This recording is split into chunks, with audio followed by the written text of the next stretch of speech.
जय हिंद दोस्तों, स्वागत है आप सभी का आपके अपने YouTube चैनल जैकपुर पे। तो आज के इस वीडियो में हम लोग क्लास 11 के हिस्ट्री का वीकली टेस्ट आप लोगों का 1 फरवरी को होने जा रहा है। उसके लिए मोस्ट इंपॉर्टेंट टॉप 40 क्वेश्चंस कराने वाले हैं आज के इस वीडियो में। तो वीडियो काफ़ी इंपॉर्टेंट होगा, शुरू से लेकर अंत तक बने रहना है। और साथ ही साथ यदि आप हमारे चैनल पर पहली बार विजिट कर रहे हैं तो सब्सक्राइब जरूर कर लीजिएगा, घंटी वाले आइकन को प्रेस कर लीजिएगा ताकि आने वाली हर एक वीडियो का नोटिफिकेशन आपके मोबाइल पर जाए।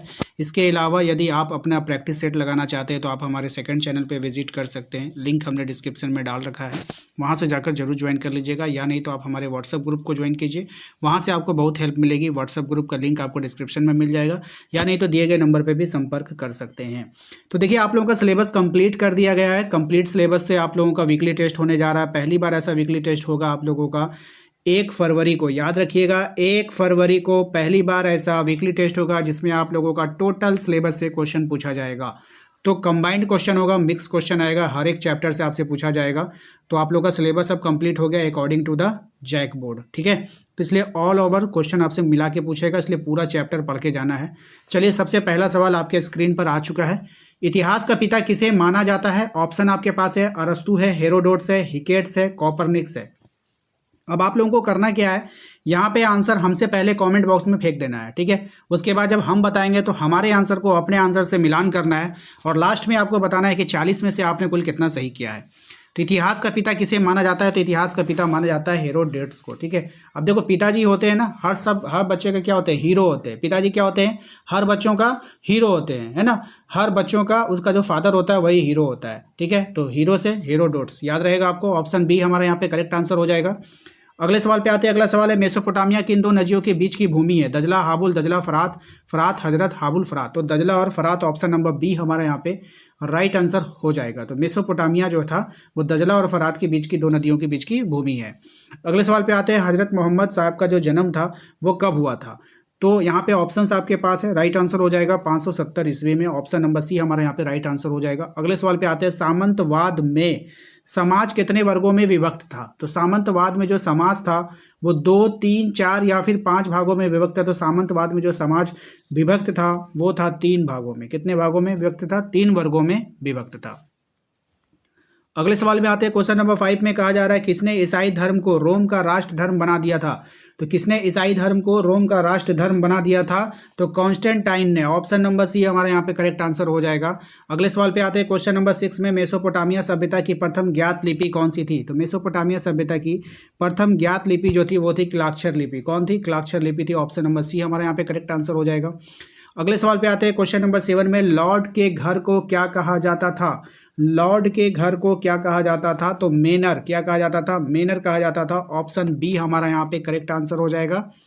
अगले सवाल पे आते हैं। पैगंबर मोहम्मद साहब का जन्म कहाँ पर हुआ था? मक्का, मदीना, इराक या फिर बगदाद?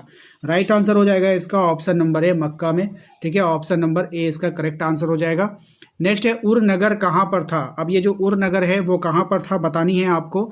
ये दक्षिणी मेसोपोटामिया में था। कहाँ था? दक्षिणी मेसोपोटामिया। ऑप्शन बी इसका करेक्ट आंसर हो जाएगा। अगले सवाल पे आते हैं। अगला सवाल है हमारा कि मेसोपोटामिया शब्द की उत्पत्ति किससे हुई थी? यानी ऐसी कौन सी भाषा है जिससे मेसोपोटामिया शब्द की उत्पत्ति हुई थी? राइट आंसर हो जाएगा आपका ऑप्शन नंबर ए, यूनानी भाषा। ऑप्शन ए इसका करेक्ट आंसर है। अगले सवाल पे आते हैं। क्वेश्चन नंबर 11 में, पहला खलीफा कौन था? तो सबसे पहला जो खलीफा था उसका नाम बताना है, तो अबू बकर। ऑप्शन नंबर ए इसका यहाँ पे करेक्ट आंसर हो जाएगा।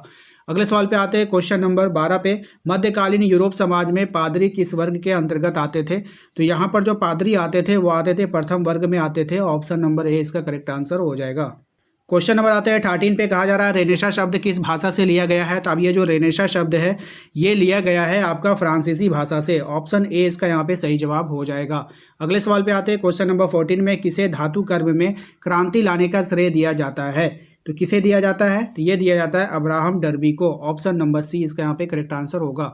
तुर्कों ने किस वर्ष कुस्तुतुनिया पर विजय प्राप्त कर लिया था? तो तुर्कों ने जो विजय प्राप्त किया था वो किया था 1453 में। ऑप्शन सी इसका यहाँ पे करेक्ट आंसर हो जाएगा। अगले सवाल पे आते हैं। क्वेश्चन नंबर 16 में, चीन में गणतंत्र की स्थापना किसने किया था? चीन में गणतंत्र की स्थापना किया था डॉक्टर सन यात-सेन। काफ़ी फेमस सवाल है, एग्जाम में कई बार पूछा जाता है, ध्यान रखना है। अगले सवाल पे आते हैं। भिक्षु का जीवन अपनाने वाली स्त्री को क्या कहा जाता था? तो भिक्षु का जीवन अपनाने वाली जो स्त्री हुआ करती थी उसको नन कहते थे। ऑप्शन नंबर ए इसका करेक्ट आंसर हो जाएगा। अगले सवाल पे आते हैं, पृथ्वी अपनी धुरी पर घूमती है, यह सिद्धांत किसने प्रतिपादित किया? पृथ्वी अपनी धुरी पर घूमती है, यह सिद्धांत कोपरनिकस ने प्रतिपादित किया था। ऑप्शन ए इसका यहाँ पे राइट आंसर हो जाएगा। एम्फोरा क्या है? क्वेश्चन नंबर 19, एम्फोरा क्या है? तो एम्फोरा एक मटका को कहा जाता है। ऑप्शन ए इसका यहाँ पे करेक्ट आंसर हो जाएगा। अगले सवाल पे आते हैं, विश्व प्रसिद्ध चित्र मोनालिसा किस चित्रकार की प्रमुख रचना है?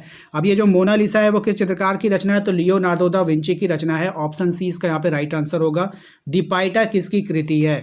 दी पाइटा किसकी कृति है? तो माइकल एंजेलो की कृति है। ऑप्शन डी इसका यहाँ पे करेक्ट आंसर हो जाएगा। अगले सवाल पे आते हैं, अगला सवाल है हमारा, धर्म सुधार आंदोलन के प्रमुख नेता कौन थे? तो धर्म सुधार आंदोलन के प्रमुख नेता जो थे वो मार्टिन लूथर थे। ऑप्शन बी हमारा यहाँ पे राइट आंसर होगा। नेक्स्ट जो सवाल है हमारा, विश्व में अरावाक समुदाय की जनजाति कहाँ रहती थी? तो विश्व में जो अरावाक समुदाय की जो जनजाति थी वो रहती थी आपका कैरिबियन द्वीप समूह में। ऑप्शन बी हमारे यहाँ पे राइट आंसर हो जाएगा। औद्योगिक क्रांति किस देश से आरंभ हुई थी? औद्योगिक क्रांति जो हुई थी वो कौन से देश से आरंभ हुई थी? तो इंग्लैंड से आरंभ हुई थी। ऑप्शन बी हमारे यहाँ पे करेक्ट आंसर हो जाएगा। नेक्स्ट और अगला सवाल है हमारा कि चीनी क्रांति कब हुई थी? चीनी क्रांति कब हुई थी? चीनी क्रांति 1911 में हुआ था। ऑस्ट्रेलिया दिवस कब मनाया जाता है? काफ़ी अच्छा सवाल, फेमस सवाल है, एग्जाम में पूछा गया सवाल है। तो 26 जनवरी को मनाया जाता है। ऑप्शन नंबर ए। टोक्यो का पुराना नाम क्या था? टोक्यो का पुराना नाम आपको बताना है। टोक्यो का पुराना नाम हो जाएगा एदो। क्या हो जाएगा? एदो। ऑप्शन नंबर ए।